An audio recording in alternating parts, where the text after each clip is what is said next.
Análisis cuantitativos en breve. Con Alf.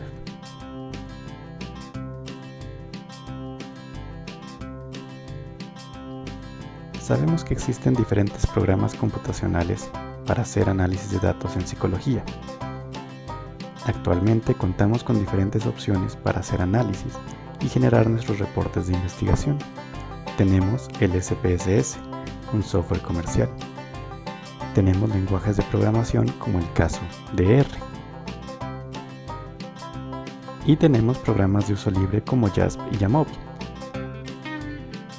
Estos representan la mejor opción desde nuestro punto de vista. En ellos, nosotros podemos hacer diferentes análisis, gráficos y tablas que nosotros podemos usar en los reportes de nuestros proyectos de investigación. Estas gráficas y tablas se encuentran en formato APA, gracias a que estos programas fueron diseñados por psicólogos para psicólogos.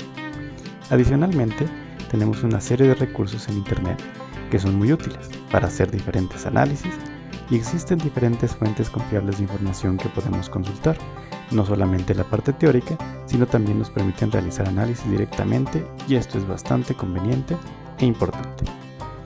En estadística, algo muy importante es que nosotros podemos estudiar a un conjunto de personas que comparten una característica de interés. A este grupo de personas que nosotros queremos estudiar se le da el nombre de población. A partir de esta población podemos medir diferentes características y valores y existen diferentes formas que podemos hacer esta medición. Las características que nosotros medimos en la población se le conocerá como parámetros. De esta población podemos extraer un pequeño conjunto de personas que compartan las características de interés de la población o que tengan características similares entre ellas. En la mayoría de las ocasiones la población total es inaccesible. A este pequeño grupo de personas le llamaremos la muestra. En esta muestra podemos medir las diferentes características que nosotros estamos interesados y la medición de estas características muestrales se le conoce como estadísticos. A partir de estos estadísticos podemos estimar o inferir los diferentes parámetros. La medición en psicología es muy importante porque nos permite explorar diferentes fenómenos psicológicos, cognitivos y sociales. Imaginemos que tenemos un grupo de personas y queremos estudiar la conducta, la personalidad, las actitudes o alguna otra característica psicológica. Para esto podemos tener observaciones directas o fenómenos hipotéticos u observaciones indirectas que les conocemos como latentes. Nosotros estamos interesados en estudiar los cambios en una variable con respecto a cambios en otra variable, y esta es la idea principal de la medición.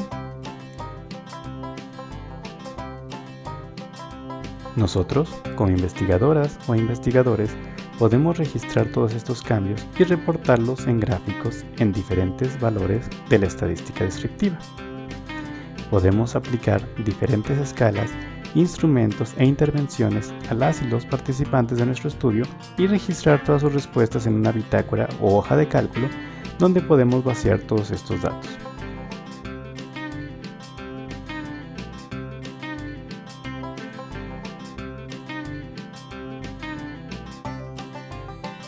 Para esto tenemos que entender qué son las variables y los constructos. Para las variables, nosotros tenemos que entender que una variable es cualquier cosa que varía. Esta variación la podemos registrar para posteriormente analizarla y dar una interpretación de las diferentes variaciones que tiene nuestra variable de interés. Un constructo es un conocimiento hipotético más complejo y este está constituido por diferentes conceptos. Esos constructos los vamos a definir utilizando un proceso de operacionalización por medio de definiciones operacionales. Para el concepto de una definición operacional, pensemos en el siguiente ejemplo. Imaginemos a un ratón y queremos entender qué significa que el ratón tenga hambre. Nosotros no podemos preguntarle al ratón, pero podemos hacer un procedimiento en el cual tengamos un laberinto con diferentes compuertas, las cuales pueda ir derribando para poder obtener el alimento que se encuentra al otro lado. El procedimiento nos podría llevar a observar una conducta en el ratón que nos permita definir si el ratón tiene hambre. Estos constructos o factores los vamos a medir o obtener a través de los llamados indicadores. Estos nos permitirán definir las dimensiones de interés y por eso a los constructos se les dice latentes. Estas variables se pueden medir en diferentes niveles de medición. El primer nivel de medición se conoce como el nivel nominal, que viene de los nombres, y son simplemente etiquetas las cuales no tienen ninguna jerarquía y simplemente representan categorías. Algunos ejemplos son la preferencia electoral o el color favorito de una persona.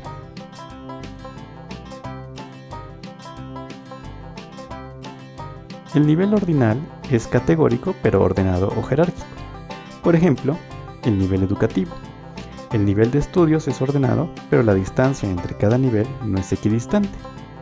O por ejemplo, podemos tener en una visita al médico, se puede responder a una escala de percepción subjetiva al dolor. Dependiendo de los factores, esta escala podría ser considerada de nivel de intervalos.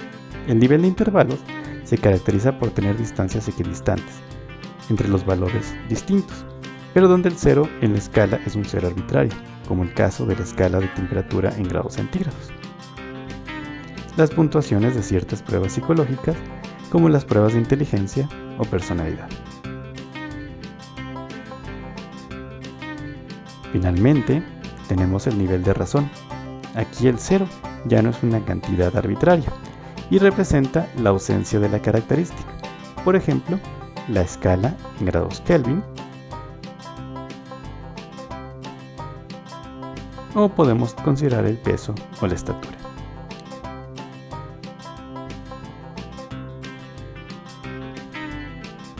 Finalmente, consideremos el error, una parte inherente de todo proceso de medición. Pensemos en la siguiente situación.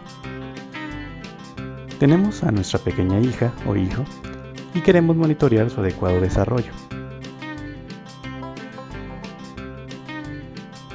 Vamos al centro de salud de siempre para una inspección médica de rutina. Ahí vamos a tomar los signos vitales y demás mediciones. La médico tomará los datos necesarios para determinar su óptimo desarrollo, su peso, estatura, diámetro encefálico y demás. Al subir a la beba a la báscula, ella podría no quedarse quieta y hacer que la medición varíe alrededor del punto real. Esto introduce algo que se conoce como error aleatorio. Por otro lado, existen los errores sistemáticos, los cuales surgen de un error de calibración de los aparatos de medición, haciendo que cada uno de nuestros registros esté afectado de igual manera.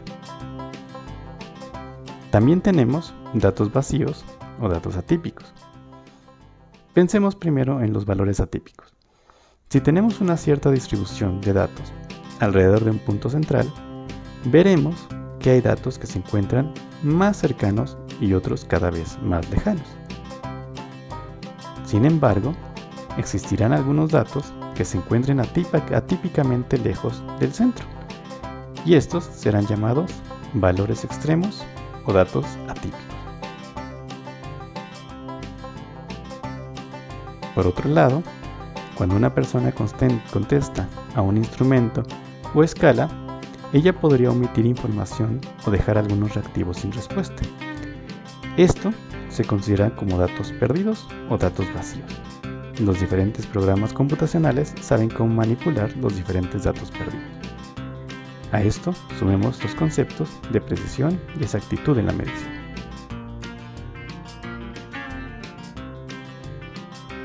Interesante.